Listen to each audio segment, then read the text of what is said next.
Center three, manning the middle.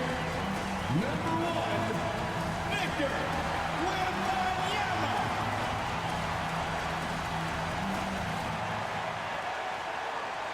And welcome to 2K Sports for another edition of NBA basketball. With Hall of Famer Grant Hill and Brent Barry, this is Brian Anderson. We'll be hearing from Allie LaForce from the sideline. And at the midpoint of the season, a great time to check out the power rankings. Gives you a good idea of how teams stack up. The good news is they're trending in the right direction, still right in the middle of the pack. Well, I think for San Antonio, they weren't supposed to be this.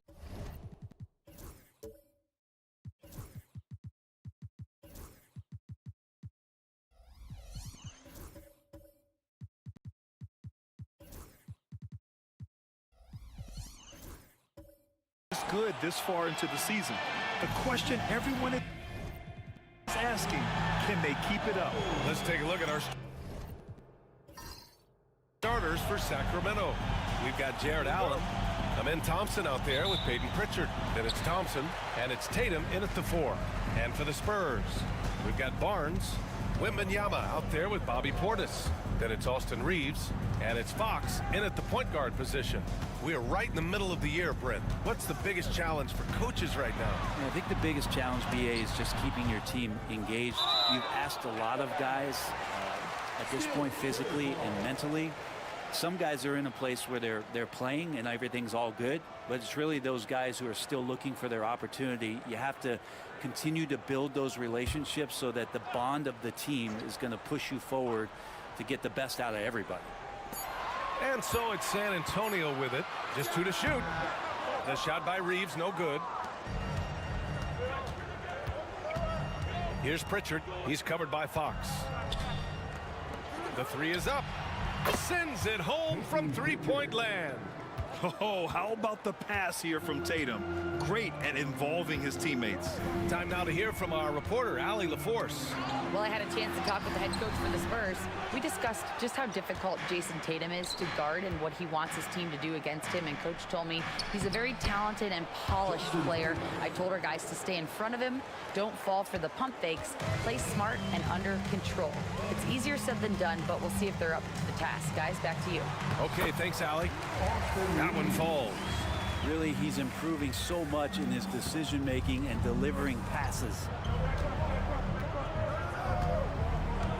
Thompson against Reeves. Shot from 12. Rebound by San Antonio. They're coming off that loss against Philadelphia. On the road, they got owned defensively. They just couldn't match the activity level of their opponent. Well, let's hope there isn't any carryover from that letdown in this one. You know, even though Wembanyama's first year was a tough one for the Spurs, there's a good outlook going forward, Grant. And that's how it should be when you've got a generational talent like Wemby. The Spurs don't need to rush things at all. Here's Thompson. Oh, nice. look at the bench. Down. I mean, the bench is going nuts. That's unreal. I mean, Thompson, that boy's going to hit his head on the rim one day. Oh. And that replay courtesy of the AT&T 5G Slam Cam. Here's Fox. He had a 15-point outing in their last game against Philadelphia. Tatum against Portis. Pass to Reeves. Fox right side. Back to Reeves. Down low. And there's Fox on the assist by Reeves. Fox getting in, nifty scoring there, not hesitating inside. Here's Pritchard. He's covered by Fox. And you can count it. He'll go to the line with a chance at a three-point play. The big story thus far, how well they've shot the rock. And this is his first trip to the line tonight. At the line for the Kings, Peyton Pritchard. One shot.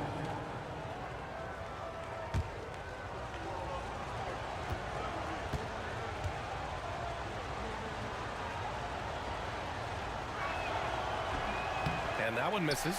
And you look at the Kings, Brent. They've had several name changes over the years of their franchise. Yeah, before becoming the Sacramento Kings, they were the Rochester Royals, and then the Cincinnati Royals, and then the Kansas City Kings, and then all of a sudden, let's get to the West Coast, and here comes the state capital of Sacramento.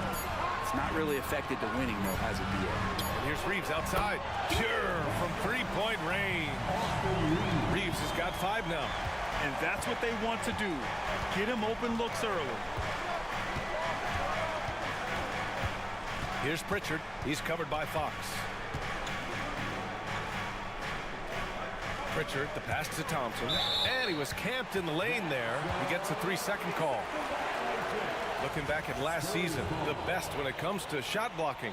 Victor Wembanyama, #1. Even when the ball would swing away from him, he would rotate and challenge the shot. Time called here. San Antonio decides to talk it over.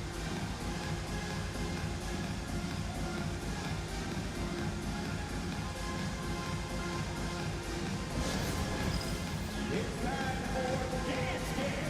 If you see yourself on the big screen, then you know what to do. Show us your move.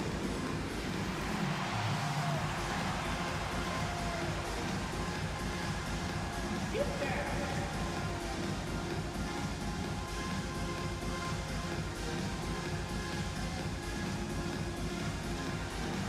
Let's see it.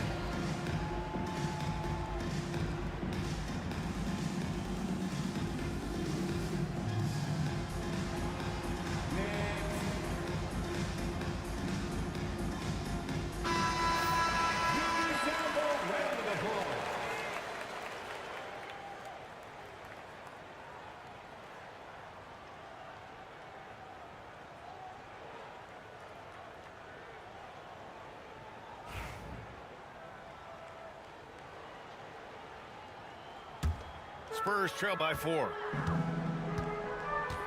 Portis outside. And we're just over 3.5 minutes into this first quarter. Here's Fox. And it's good. Off the back rim and in. Man, he's got that touch working tonight, shooting the ball very well to start this one. Outside Tatum.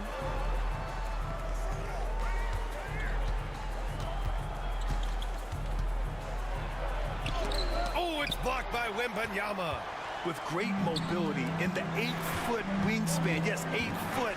Wembanyama easily wipes that shot away. Now here's Wembanyama. Hasn't gotten one to fall yet. Fox right side.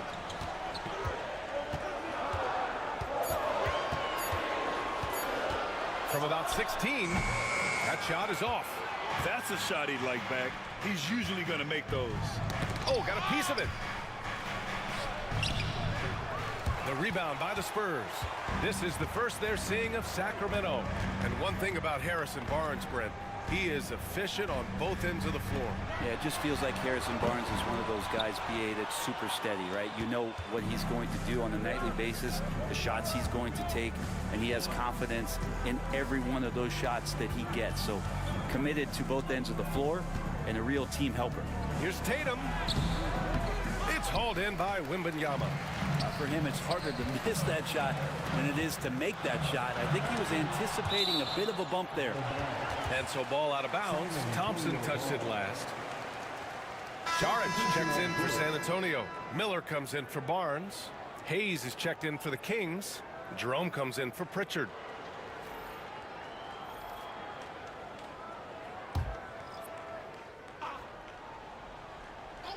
Off the inbound. That's good from Fox. On the assist by Saric. Fox has got 6. Such a versatile scorer. Fox is superb at understanding when to take the mid-range. A moment to hear from Allie LaForce. Victor Wembanyama is looking to make the Spurs a contender. He said, my hunger is bigger than ever to win and compete. I can get so much better, and this is what I'm trying to do every game, every week, and every month. There's no need to be frustrated. I keep my long-term goals in mind. Passion and patience. Good stuff, Allie. Thank you. Shot is good by Reeves. So selfless with the ball. Fox putting the team before himself. And Tatum's got the ball here for Sacramento. Timeout call. Sacramento coming off a win against the Hornets. They were so consistent from the three-point range in that one, and that's a nice weapon to have as a visiting team. Yeah, the interesting part was they kept firing away in that game, but the defense didn't make much of an adjustment.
For San Antonio, Smith, he's checked in for Victor Wembanyama. Dick comes in for Reeves, and it's Pickett in for Fox.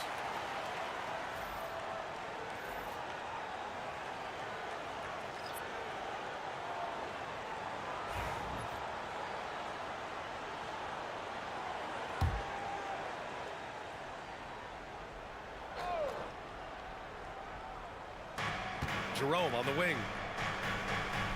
Back to Jones. Pass to Law. 2 minutes remaining in the break. 2 minutes. Here's Jerome. Shot clock at 6. Here's Hayes. And that's good. His first bucket of the game. San Antonio trailing here. Now here's Saric.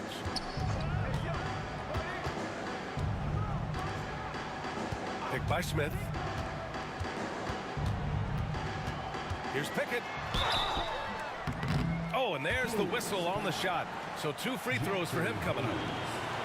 It's going to go on Jackson Hayes. San Antonio shooting their first free throws of the game. Pickett shooting 2.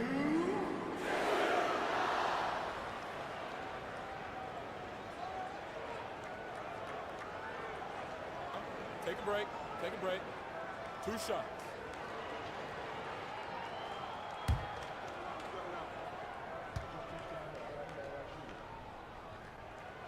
And he drops a first.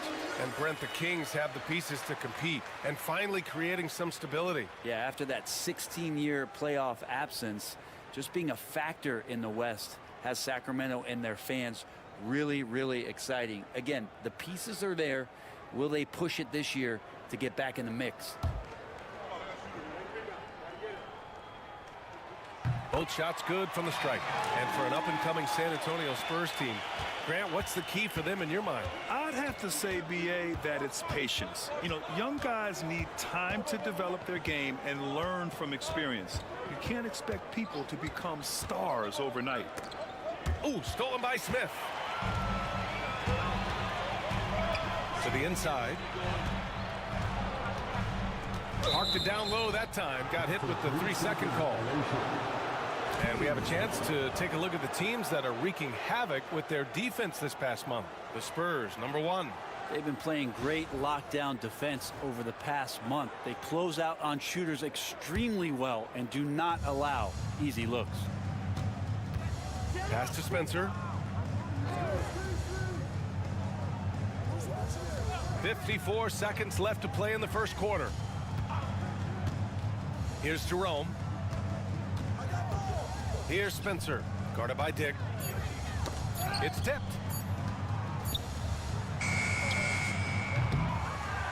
I have no clue why he pulled up from there. At this point in the game, it just doesn't make any sense. Yeah, well, the bloopers, right? Good on the shot. Yeah, I like whenever Miller uses his size to his advantage, especially down near the rim. There's a 4-second difference between the shot and game clock. Back to Jerome.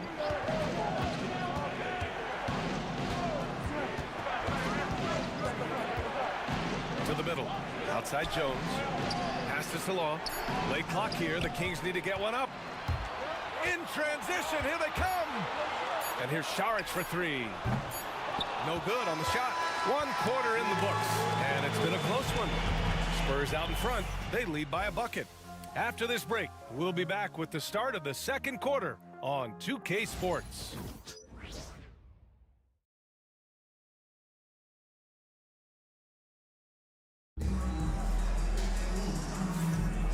Good action already in this one, but a fairly even matchup after this first quarter of play. All right, guys, before we move on, what do you think about the Spurs at this point? Attacking relentlessly, drawing fouls. They won that first quarter at the stripe. Yeah, they were going right at the opponent here and forcing their hand. I mean, like literally making them foul them. The Kings trailing. Smith out there with Wembanyama. Then there's Dick. Then there's De'Aaron Fox. And it's Miller in a small forward. That's the San Antonio 5. Out to Thompson. 5 on the clock. With his first shot attempt. No good off the back of the rim. And Wembanyama has the ball here for San Antonio. After this game, they can look forward to L.A., where they'll match up against the Clippers. That's the first of a 3-game trip out on the road for them. Now here's Fox. Back to Wembanyama.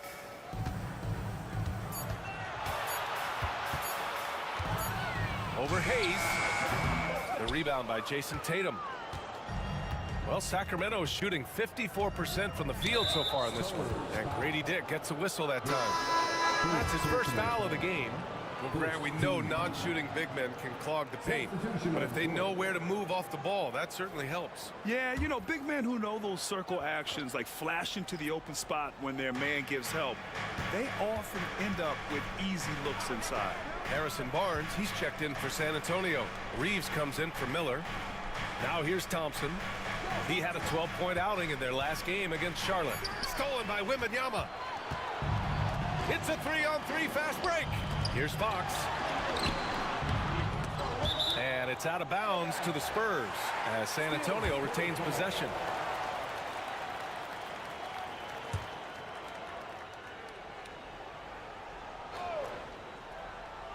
Here's Wembanyama. Pass to Fox. Outside Barnes. Wembanyama, screen on Tatum. Now Grady Dick for three. He buries it from three. Dick's got his first bucket of the game, and he's on the board for three. I'll tell you, Grady Dick can shoot for days. I mean, his confidence from beyond the arc is really incredible. Here's Tatum. The rebound by Victor Wembanyama. Wembanyama's got his 5th rebound in this one. Right wing. Pass to Reeves. Inside. Wemby putting on a show. And you see how fluid Wembanyama is. 7'5" guys shouldn't be able to move like this. Timeout called. Sacramento. Portis, he's checked in for Dick. Pritchard's checked in for Sacramento. Kings trail by 7. Now here's Thompson.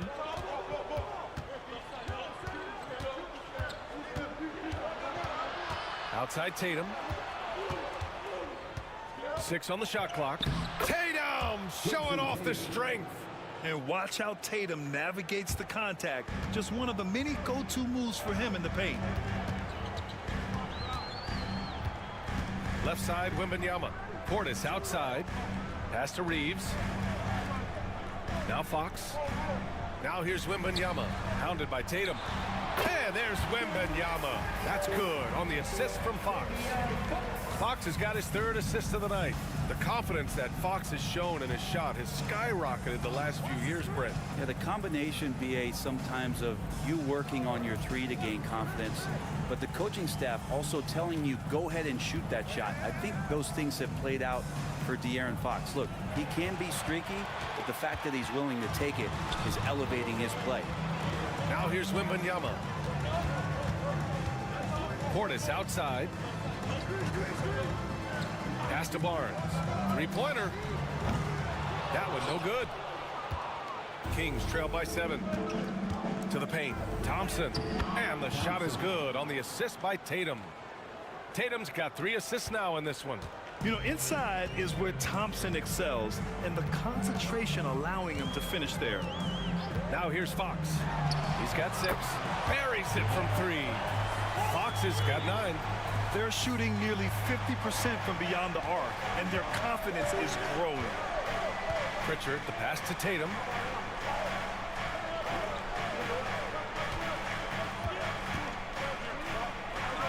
And he'll draw the foul. He'll head to the line for 2. Kind of a devious move by Tatum, pulling the defender in where he wants him. And a look at how the offensive approach has been going so far for San Antonio. Well, hey, guys, I mean, can we talk about how unselfish they've been? Just racking up the assist numbers, moving it around with great precision. Well, I like that they've also emphasized the three-point line. That's a big difference maker.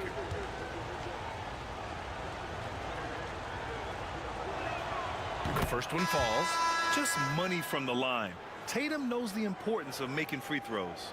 And the Spurs with some changes. Saric comes in for Portis. And it's Pickett in for Reeves.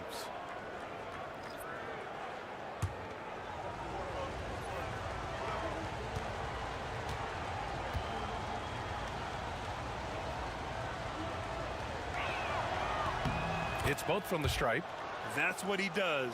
Rock solid at the line. San Antonio leading by 6. Pass to Pickett. Back to Fox.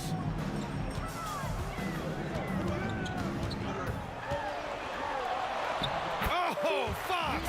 No stopping him! How about that? Just accepting the contact and still getting the finish for Fox. Outside Tatum. Shoots over Saric. A nice shot by Tatum. Tatum's got 6 here in the quarter. One of the more skilled offensive players that is on the floor here tonight. Not an easy fella to hold in check. Always attacking Fox. Making the easy shots and the tough shots. He's on top of his game. Here's Thompson. Again, the Kings score. Hard to leave any player that wide open from that distance. Pass to Pickett. Back to Fox. It's rebounded by Salon. Kings trail by 6. Here's Thompson. And here's Tatum. Back to Thompson. Tatum with a screen. On the wing, Tatum. Just 4 to shoot. San Antonio with a rebound. Wembanyama's got his 6th rebound on the night. Saric outside. Pass to Fox. And there's a whistle. He'll head to the line to shoot 2. It's going to be on him in Thompson. Grant, when you talk about De'Aaron Fox, what an exciting player. That he is, and just now entering the prime years of his career. We've seen him make great strides the last few years, and it's scary trying to think just how much he can still improve.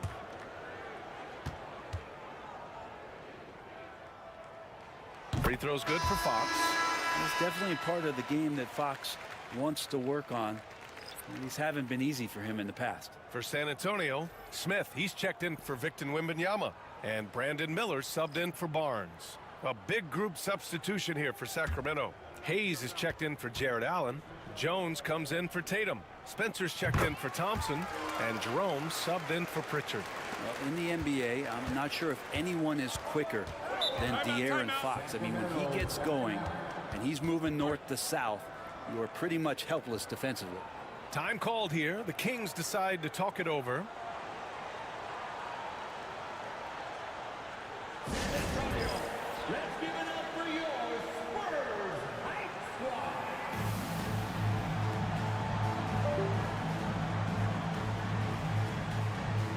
And the Spurs making a change here. Dick's checked in. With a break here, let's see which teams racked up the assists during last year's campaign. Second, the Spurs.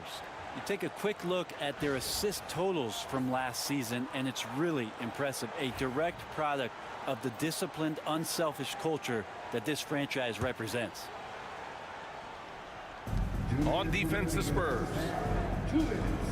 Hayes, the pass to Jerome.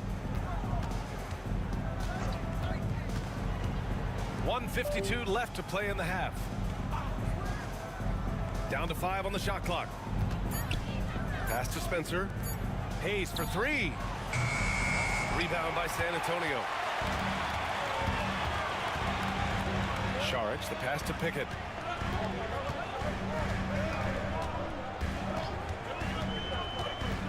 Miller with it. Lets it go from deep. Gets the 3-ball to go. Miller's got his second bucket on the night. Love the confidence from this young man.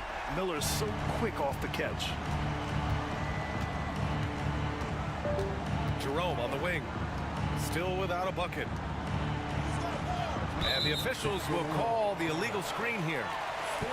And a chance now to look at the schedule for San Antonio. On Thursday, they'll take on Giannis Antetokounmpo and the Los Angeles Clippers. And then on Wednesday, they'll face off against Anthony Davis and the Golden State Warriors. And for their matchup with Detroit, that's a contest that I'm keeping my eyes on. Early on, you love to see games like that one. Should be a game full of interesting matchups. Now here's Miller. Back to Saric.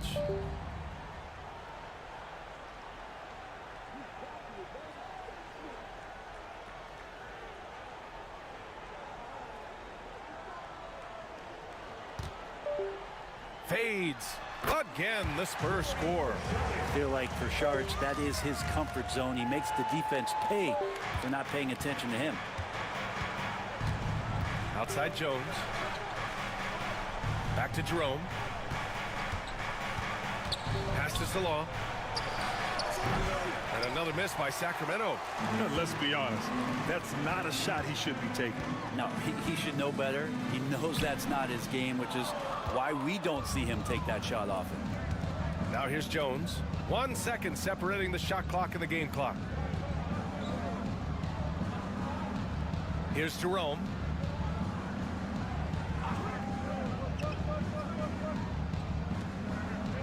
Hayes with a screen. Down low to win the drought. Up again. Oh, he hangs in there and cashes in on the second chance points. Just great positioning to get the rebound and get it back up. And we've reached halftime in this one. Spurs out in front. They're up by 11. And join us right back here after the break for the start of the second half.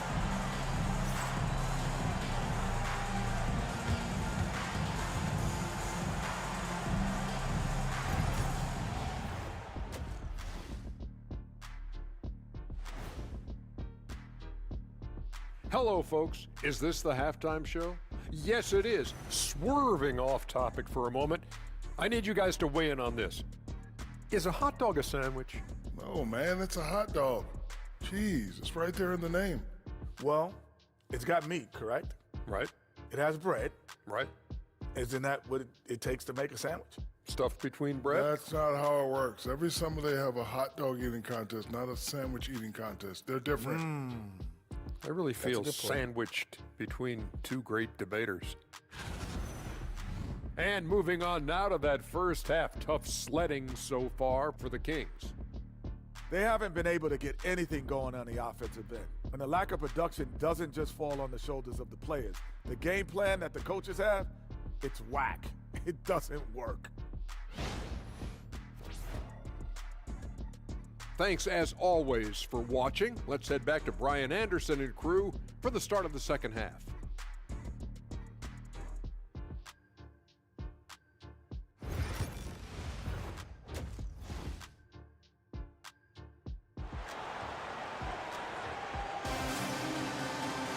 Just about ready for the second half here. A big comeback is needed for this game to be competitive, and it probably has to happen quickly. Boy, it's been one outstanding game from De'Aaron Fox.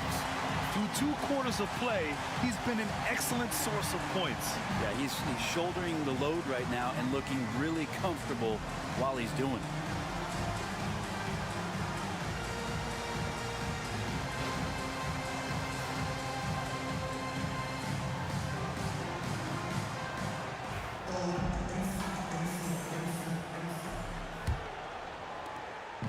And so Thompson will bring it up for the Kings. After this game, they can look forward to Detroit, where they will match up against the Pistons. That game will conclude the 3-game road trip they're currently on. And so in the game for the Kings, they've got Peyton Pritchard, Jason Tatum out there with Thompson. Then it's Jared Allen, and it's Thompson in a 2-guard. You're calling Tatum a capable scorer would be an understatement.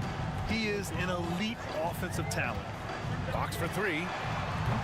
Rebound by Sacramento.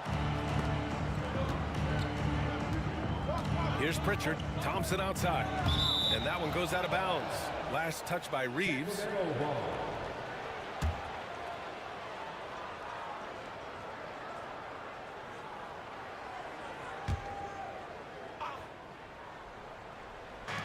And here are the Kings now. 9-point game. Tatum finds Allen. And here's Thompson for 3. Knocks down the triple. Thompson's got 9. And this is big for Thompson's confidence. He needs to keep hitting from downtown. The officials were right on top of that one. Pritchard. First personal foul. First team foul. And this will be a second trip to the free throw line. Shooting 2.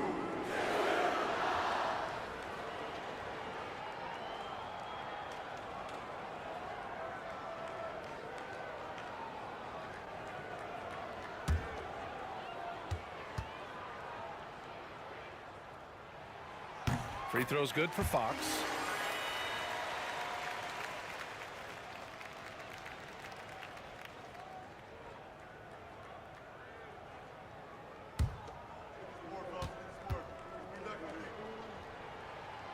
And both free throws good for Fox. And if you're just joining us, we've played just over a minute here in the third. Allen with a screen on Portis. Tatum from long range. Rebounded by the Spurs. Fox with the ball. That shot makes him 7 for 14. He's been good tonight. De'Aaron Fox having one of those nights where he's feeling it.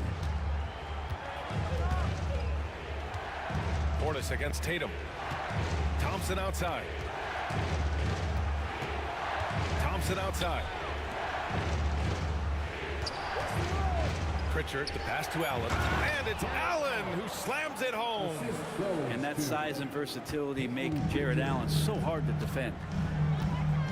Outside Reeves. Back to Fox. Wembanyama screen. The 3. And it's Fox missing. Kings trail by 8. And Brent, 2 of the best athletes in the league are brothers, Asar and Amin Thompson. These guys are absolutely off the charts in terms of their elite ability to get up off the floor. And Asar came in a little less heralded than his brother, but he might have a slight advantage in a very important category, and that's shooting the ball. Now here's Barnes. Still no points. Wembanyama, screen on Allen. Here's Barnes. Nice D from Allen. Yeah, they're going to try to search out for somebody that's got a hot hand right now. 1 of 4 to start the half. Pass to Thompson.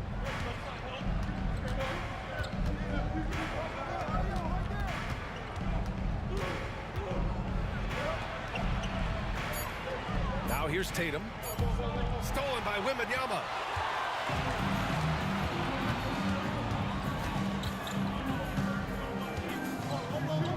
Outside Barnes.